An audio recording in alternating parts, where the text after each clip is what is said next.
మన భూమి మీద ఒక ఊరుంది. అక్కడ మనుషులు జీవించేవారు. పిల్లలు ఆటలాడేవారు. కానీ ఒక రోజు తర్వాత ఆ ఊరే లేకుండా పోయింది. ఒక్కరికి కూడా కనిపించలేదు.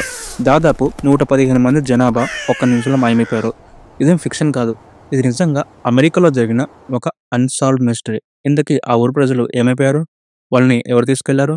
లేదా ఏదైనా భయంకరమైన శక్తి మింగేసిందా? ఈ వీడియోలో తెలుసుకుందాము. ఇంకెందుకు late let's start our video. 1587 సంవత్సరంలో బ్రిటన్ నుంచి జాన్ వైట్ అనే నాయకుడు 115 మంది బ్రిటిష్ వలసదారులను అమెరికాలోని నార్త్ కరోలినా తీరానికైతే తీసుకెళ్లాడు. అక్కడ కొత్త వలసనైతే ప్రారంభించారు. కొత్త జీవితాలు, కొత్త ఆశలు. ఈ వలస ప్రాంతాన్ని రోనక్ కాలనీ అనే పేరుతో స్థాపించారు. కానీ కొన్ని నెలల తర్వాత ఆ కాలనీకి సరుకులు తగ్గిపోవడంతో జాన్ వైట్ బ్రిటన్‌కి వెళ్లాల్సొచ్చింది. అయినా అక్కడి ప్రజలకి హామీ ఇచ్చాడు. నేను తిరిగి వస్తా అని చెప్పేసి. కానీ ఆయనకి తెలియని విషయం ఏంటంటే తిరిగొచ్చేసరికి అక్కడ ఎవ్వరు ఉండరని చెప్పేసి. అలా జాన్ వైట్ బ్రిటన్‌కి వెళ్ళిపోతాడు. అలా బ్రిటన్‌కి వెళ్ళిన తర్వాత అక్కడ యుద్ధాలు ప్రారంభమవుతాయి. దాదాపు 3 సంవత్సరాలు ఆలస్యమైంది. 1590లో జాన్ వైట్ తిరిగి రోనక్‌కి వచ్చాడు. కానీ అక్కడ చూసిందేంటంటే ఆ ఊర్లో ఒక్క ఇంటి కూడా మాత్రమే మిగిలుంది. మిగిలిన ఏ ఇల్లులు లేవు. అండ్ దాంతో పాటు అక్కడ ఏ మనిషి కూడా లేదు. కానీ అక్కడ అతనికి ఒక ఇంట్రెస్టింగ్‌గా ఒకటి కనపడింది. అదేంటంటే ఒక చెట్టు మీద ఒక పదం చెక్కి ఉంటుంది. ఆ పదం వచ్చేసి క్రోటన్. ఇంతకీ ఈ క్రోటన్ అనే పదం యొక్క మీనింగ్ ఏంటంటే, క్రోటన్ అనేది అమెరికాలో ఉండే ఒక స్థానిక గిరిజన తెగ పేరు. వారు ప్రస్తుతం ఉత్తర కరోలినాలోని హట్రాస్ దీవులలో జీవించేవారు. చరిత్రలో ఈ క్రోటన్ అనే పదం చాలా సార్లు ఉపయోగపడింది. మనం ఇందాక చెప్పుకున్నట్టు జాన్ వైట్ దగ్గర మనం చెట్టు దగ్గర చూసామని చెప్పేసి అన్నాం కదా! అండ్ దాంతో పాటు ఇంకొన్ని మిస్టరీల దగ్గర కూడా ఈ పదం వాడబడింది. అవేంటో ఇప్పుడు ఒకసారి చూద్దాము. ఎడ్గర్ అలన్ పో చనిపోయే ముందు చివరిసారిగా క్రోటన్ అన్నాడంట. అండ్ దాంతో పాటు అకార్డింగ్ టు అర్బన్ లెజెండ్స్ ప్రకారము కొన్ని విమానాలు మాయమయ్యే ముందు బ్లాక్ బాక్స్‌లో ఆ పదం వినిపించిందంట. అండ్ దాంతో పాటు కొందరు రైటర్లు చనిపోవడానికి ముందు కూడా తమ డైరీలో క్రోటన్ అని చెప్పేసి రాసారంట.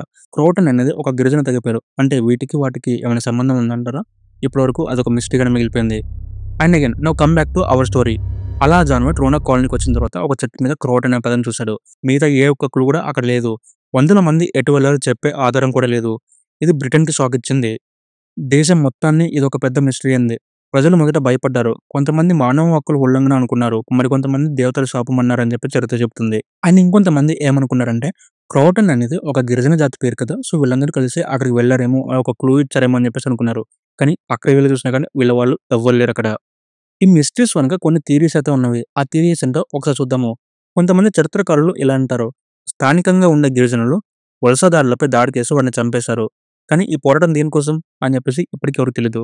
అండ్ ఇంకొంతమంది చెప్పేదేంటంటే ఇక్కడ తుఫాను, సునామీ వంటివి వచ్చి ఊరిని మింగేసాయని చెప్పేసి అంటూ ఉంటారు. కానీ ఇక్కడ వింతైన విషయం ఏంటంటే ఆ పక్కన ఉన్న చెరువులో ఎటువంటి మృతదేహాలు ఒక్కటి కూడా లేదు. అండ్ ఇంకొంతమంది ఇలా చెప్తారు. వలసదారులు స్థానిక గిరిజనులతో కలిసిపోయారు. బట్ దానికి కూడా ఎటువంటి ఆధారాలు లేవు. అండ్ ఇంకొంతమంది ఇలా చెప్తారు. వలసదారులంతా ఏదో అసాధారణ శక్తి చేత మాయమయ్యారని చెప్పేసి పేర్లర్ యూనివర్స్, ఏలియన్స్, టైమ్ ట్రాప్ అని చెప్పేసి అనే వాదనలైతే వచ్చాయి. బట్ ఏ ఒక్కరు కూడా వాళ్ళు ఎక్కడున్నారని చెప్పేసి ప్రూవ్ చేయలేకపోయింది.